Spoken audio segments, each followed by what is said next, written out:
នេះគឺជាដើមអាស័យដែលខ្ញុំបានដាក់ដាំនៅក្នុងទីធ្លាត្រង់មាន់ហើយអាស័យចន្លោះពីអាស័យមួយទៅអាស័យមួយមានប្រវែង5ម៉ែត្រហើយខាងនេះមានដូចជាដើមកខុបដើមខុបនេះខ្ញុំយកមកដាំដើម្បីទុកជាម្លប់ឲ្យមាន់វាចូលមកជ្រកទេហើយផ្លែនៅពេលផ្លែវាទុំអញ្ចឹងគឺវានឹងជិតទុំជ្រុះវាធ្លាក់មកគឺសន្តិរបស់យើងវាអាចនឹងស៊ីហើយនេះជាបកគោសូឡាដាក់សូឡាទៅយប់ឡើងកុំឲ្យវាស្ងាត់អញ្ចឹងឲ្យវាភ្លឺអញ្ចឹងទៅហើយនេះដើមនេះដើមតមូងដាំដើមតមូងដាំដើមជពូអានេះដើមជពូហើយនោះមាន់ក្រិចខាងនេះក្រូចឆ្មាដាំក្រូចឆ្មា 4-5 ដើមដែរហ្នឹងដាំជុំវិញថ្មហ្នឹងមកដល់ពេលវាធំទៅវាមកលុបត្រជាក់អីសត្វចិញ្ចឹមរបស់យើងវាមកជ្រកក្រោមដើមក្រោមថ្មហ្នឹងហើយនេះកងានក្បាលតោវាមកលេងទឹកអាងទឹកស្អាតធ្វើសម្រាប់កងានមាន់វាមកផឹកទឹកអញ្ចឹងទឹកនេះហូរស្អាតរហូតហូរ24ម៉ោងទឹកនេះ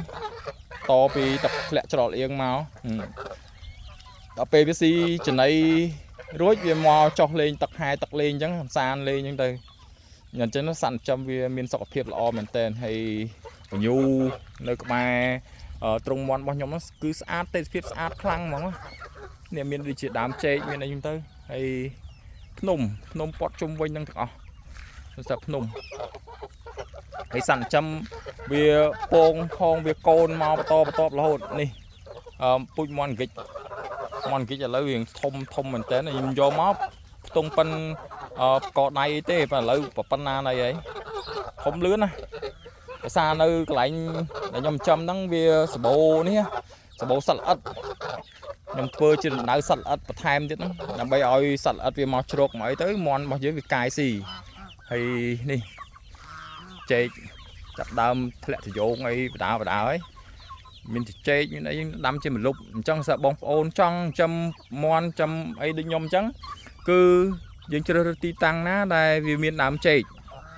ឲ្យវាត្រជាក់អញ្ចឹងណាមានដើមចេកមានដើមឈើអីមានស្មៅអីអញ្ចឹងទៅឲ្យវាមក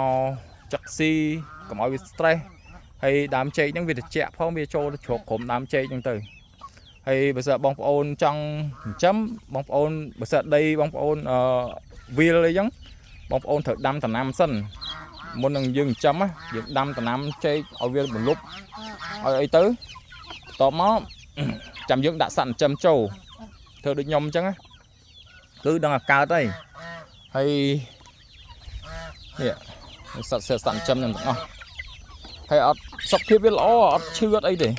បើសិនជាវាប្រែប្រួលអាកាសធាតុអីយើងអាចនឹងដាក់ថ្នាំអីតិចតួចទៅការពារវានឹងដើរតាមខ្ញុំរត់តាមខ្ញុំព្រាតហើយស្អាតអមេនេះវាមន់ពូជហើយត្រូវមានទឹកកតោទឹកអីចឹងនេះអានេះកតោទឹករបស់ខ្ញុំដាក់នៅក្រោមដើមឈើចឹងមកកតោទឹកចឹងដាក់មួយចឹងណា